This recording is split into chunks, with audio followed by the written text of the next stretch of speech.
আসসালামু আলাইকুম। চোখ বন্ধ করলে হয়তো কল্পনা করা যায় ৫০ ডিগ্রি গরমের এক নির্জন মরুভূমি। ঘামে ভেজা একজন মানুষ একা দাঁড়িয়ে আছেন। রাত ৩টায় একটি ফোন আসে। অপর পাশ থেকে বলা হয়, কাল থেকে আর কাজে আসতে হবে না, প্রতিষ্ঠান চিরতরে বন্ধ। এই চিত্র শুধু কল্পনা নয়, এটি মধ্যপ্রাচ্যের হাজারো প্রবাসীর নীরব বাস্তবতা। রিয়াদে কাটানো ১২ বছরে এই একই ঘামার ভয় দেখেছি। তাই আজ এই চিত্রগুলোর মধ্য দিয়ে একটি কঠিন সত্য তুলে ধরব। চলুন গভীরে প্রবেশ করি এবং দেখি কিভাবে নিজেকে রক্ষা করা যায়। আসুন একটি কঠিন পরীক্ষার মুখোমুখি হই, যাকে বলা যায় আগামীকাল পরীক্ষা। মধ্যপ্রাচ্যে এখন প্রতিনিয়ত সংঘাত বাড়ছে। যে কোনো দিন পরিস্থিতি সম্পূর্ণ বদলে যেতে পারে।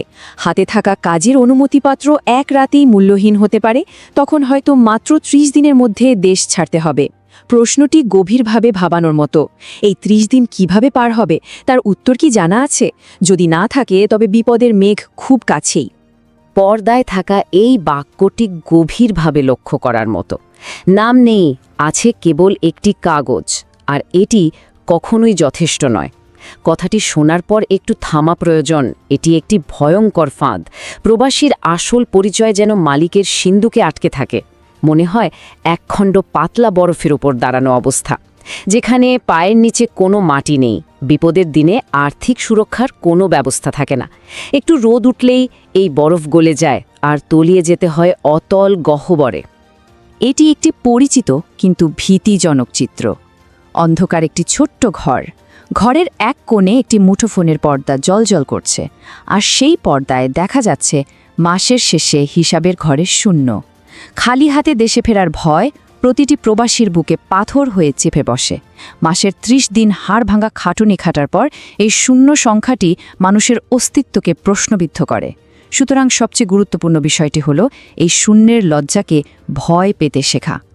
আর এটি চমৎকারভাবে ফুটিয়ে তুলছে জুমনের চরম দ্বিচারিতা। বাম দিকে দেখা যাচ্ছে একজন নায়ককে, যিনি পরিবারের জন্য ইটের পর ইট দিয়ে ঘর বানাচ্ছেন। কিন্তু ডান দিকে এমন একজন মানুষ যার নিজের পকেটে ১ টাকাও নেই। এটি একটি নীরব লজ্জা। অনেকেই দেশের আত্মীয়দের কাছে টাকা বানানোর যন্ত্রমাত্র, কিন্তু নিজের সাধারণ বাঁচার পথটুকুও তৈরি থাকে না। কোনো বড় বিপদ এলে সম্পূর্ণ পথে বসে যাওয়ার দশা হয়। নিজেকে ভালোবাসতে শেখা মোটেও অপরাধ নয়। এবার আসুন বাস্তব এবং কঠিন গণিতের দিকে নজর দিই। এই ছকটির হিসাব অনুযায়ী ধরুন মাসিক আয় ২০০০, দেশে পাঠানো হচ্ছে ১৩০০, নিজের থাকা ও খাওয়ার জন্য খরচ ৫০০। তাহলে প্রকৃত সঞ্চয় একদম শূন্য। কোনো জরুরি পরিকল্পনা না থাকলে শতভাগ আয় এভাবেই কর্পূরের মতো উবে যায়। এটি কোনো স্বাভাবিক জীবনযাপন নয়, এটি একটি ভয়ানক জুয়া খেলা, যা প্রতিদিন খেলা হচ্ছে। বাঁচার জন্য এই বৃত্তাকার চিত্রটি নিয়ম মানতেই হবে। এটি হল ৬০-২০-২০ নিয়ম।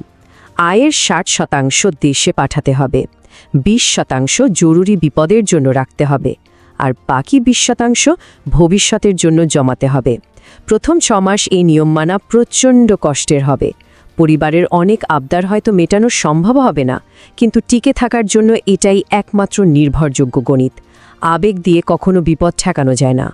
৩, এই সংখ্যাটি আজ থেকে মস্তিষ্কে গেঁথে নেওয়া প্রয়োজন।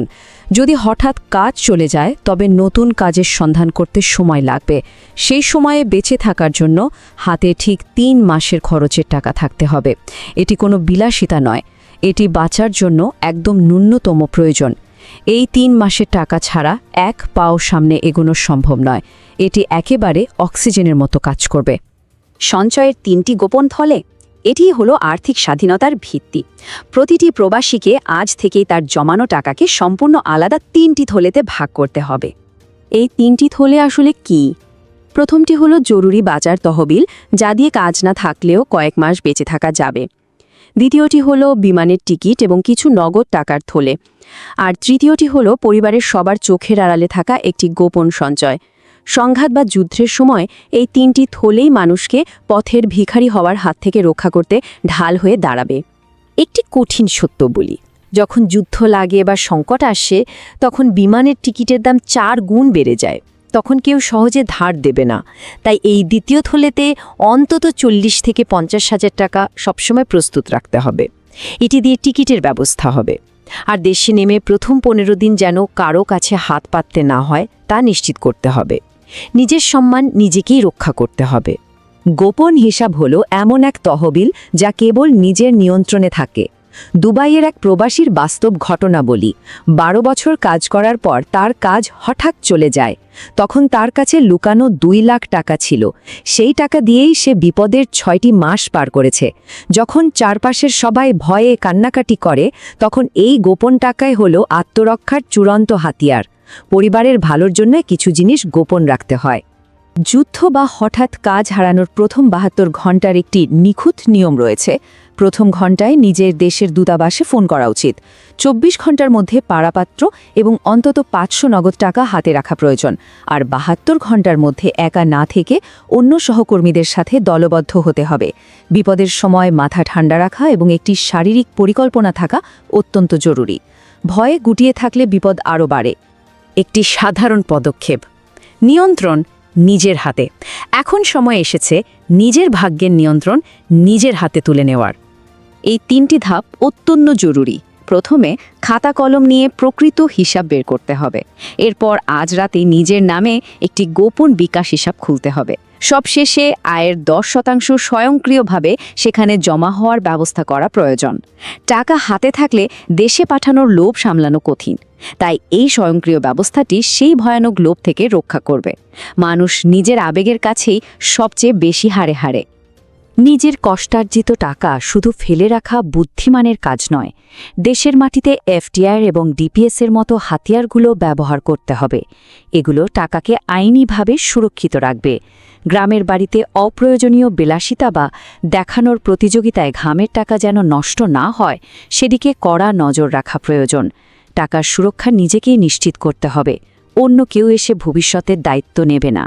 বিমানের একটি চমৎকার নিয়ম রয়েছে: অন্যকে সাহায্য করার আগে নিজের মুখে অক্সিজেনের মুখোশ পরুন। কথাটি গভীরভাবে চিন্তা করা প্রয়োজন। কেউ যদি নিজেই ঋণগ্রস্ত হয়ে অনাহারে এবং ভেঙে পড়ে দেশে ফেরে, তবে তার পরিবারকে কে রক্ষা করবে? নিজে না বাঁচলে অন্য কাউকে কখনোই বাঁচানো যায় না। নিজের প্রতি যত্নশীল হওয়া কখনো স্বার্থপরতা নয়। এই প্রশ্নটি হয়তো আজ রাতে অনেককেই ঘুমোতে দেবে না। আগামীকাল যদি খালি হাতে দেশে ফিরতে হয়, তবে পরিবারকে কে খাওয়াবে? উত্তর যদি অজানা থাকে, তবে আজ থেকেই দ্বিতীয় পরিকল্পনা শুরু করতে হবে। মনে রাখা প্রয়োজন, আজকের প্রস্তুতি আগামীকালের বেঁচে ফেরার একমাত্র রাস্তা। আল্লাহ হাফেজ।